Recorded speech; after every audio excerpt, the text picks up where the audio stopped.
El Evangelio según Mateo. En el primer video vimos cómo Mateo introdujo a Jesús como el Mesías del linaje de David, como un nuevo maestro con autoridad como Moisés, y también como Emmanuel, que en hebreo significa Dios con nosotros. Después de que Jesús anunció y enseñó acerca del reino de Dios, y después de que Él llevó el reino a la vida diaria del pueblo de Israel, vimos que Jesús fue aceptado por muchos, pero rechazado por otros, especialmente por los líderes religiosos de Israel, los fariseos. Así que la gran pregunta es, ¿cómo terminará el conflicto entre Jesús y los líderes de Israel? La siguiente gran sección, de los capítulos 14 al 20, explora todas las diferentes expectativas que las personas tienen acerca del Mesías. Jesús sigue sanando personas enfermas y 2 veces ha provisto comida milagrosamente para esas multitudes en el desierto. Una formada por gente judía y otra por gente no judía. Y esta señal es muy similar a lo que Moisés hizo por Israel en el desierto. De manera que todas estas personas están muy emocionadas con Jesús. Ellos piensan que Él es el gran profeta y el Mesías, pero no así los líderes religiosos. Su perspectiva del Mesías está formada por pasajes como el Salmo 2 o Daniel capítulo 2, sobre un Mesías victorioso que va a liberar a Israel y derrotar a los opresores paganos. Y desde esa perspectiva, Jesús es un falso maestro. Él está haciendo declaraciones blasfemas acerca de sí mismo. Así que aquí encontramos historias acerca de su creciente oposición mientras preparan un plan para asesinarlo. Jesús responde apartándose de ellos, y Él empieza a enseñarle a sus discípulos más cercanos lo que significa que Él sea el Mesías de Israel, porque no es nada de lo que los demás están esperando. De manera que Jesús le pregunta a sus discípulos en el capítulo 16. Él dice, «¿Ustedes quién dicen que soy yo?» Y parece que Pedro se topa con la respuesta correcta. Él dice, «Tú eres el Mesías, el Hijo del Dios viviente». Pero luego queda claro que Pedro está pensando acerca de un rey que va a reinar victoriosamente a través del poder militar.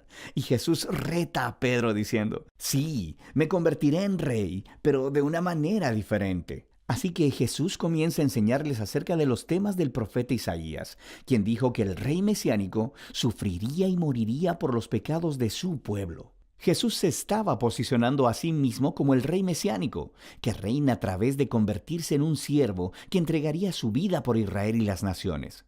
Y bueno, Pedro y los discípulos simplemente no lo entienden. Así que Jesús entra al cuarto bloque de enseñanza, seguido después por otra serie de enseñanzas. Y estas se tratan de la naturaleza del reino mesiánico de Jesús puesto de cabeza, el cual pone al revés todos nuestros sistemas de valores. Así que en la comunidad del rey siervo, ganas honor al servir a otros en lugar de vengarte, y perdonas y haces el bien a tus enemigos. Y en el reino de Jesús obtienes verdadera riqueza al entregar tu riqueza a los pobres. Para seguir al Mesías siervo, debes convertirte tú mismo en un siervo. En la siguiente sección vemos a los 2 reinos chocar, el reino de Jesús y el de los líderes de Israel. Jesús llega a Jerusalén por la Pascua montado en un burro, y las multitudes están adorándolo como el Mesías. Inmediatamente, Jesús marcha al atrio del templo y hace un gran alboroto que interrumpe los sacrificios diarios. Aquí, sus acciones hablan más fuerte que sus palabras. Como el rey de Israel, Jesús estaba ejerciendo su autoridad real sobre el templo, el lugar en el que Dios e Israel se encontraban. Y en la perspectiva de Jesús, el templo había sido puesto en juego por la hipocresía de los líderes de Israel.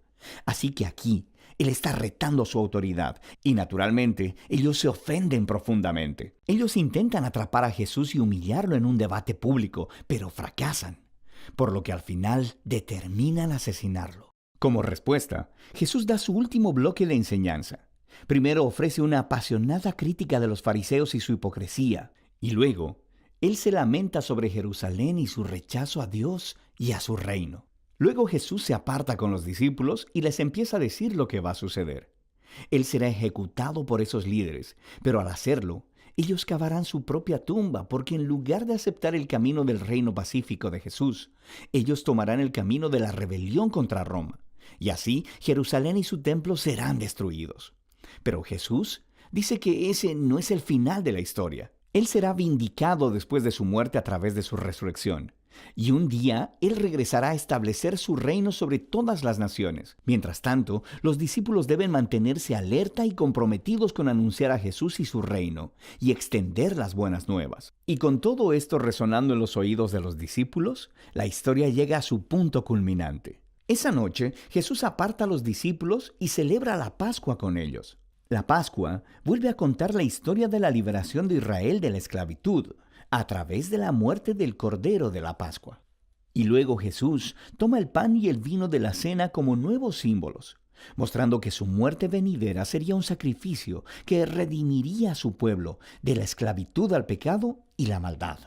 Después de la cena, Jesús es arrestado y puesto en juicio delante del Sanedrín, el concilio de los líderes judíos. Y ellos rechazan su declaración de que es el Mesías, lo acusan de blasfemia contra Dios. Entonces Jesús es llevado delante de Pilato, el gobernador romano, quien piensa que Jesús es inocente, pero cede ante la presión de los líderes judíos y sentencia a Jesús a muerte por crucifixión.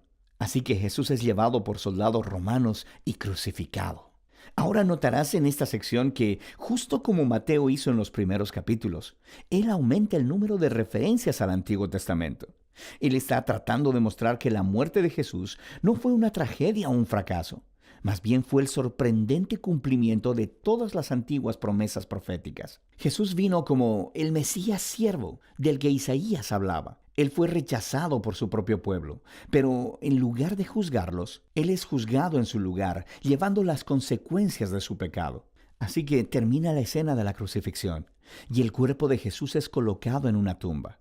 Pero el libro termina con un giro sorprendente, el último capítulo. Los discípulos descubren la mañana del domingo que la tumba de Jesús está vacía. Y de pronto, las personas comienzan a ver a Jesús resucitado de entre los muertos. Y el libro concluye con un Jesús resucitado, dando su enseñanza final, llamada la Gran Comisión. Jesús dice que Él es ahora el Rey verdadero del mundo. Así que envía a sus discípulos a ir a todas las naciones con las buenas nuevas de que Jesús es el Señor y de que cualquiera puede unirse a su reino al ser bautizado y seguir sus enseñanzas. Y haciendo eco a su nombre, Emmanuel, Dios con nosotros, del capítulo 1, las últimas palabras de Jesús para sus discípulos en este libro son: yo estaré con ustedes. Es una promesa de la presencia de Jesús hasta el día que Él finalmente regrese. Y ese es el Evangelio según Mateo.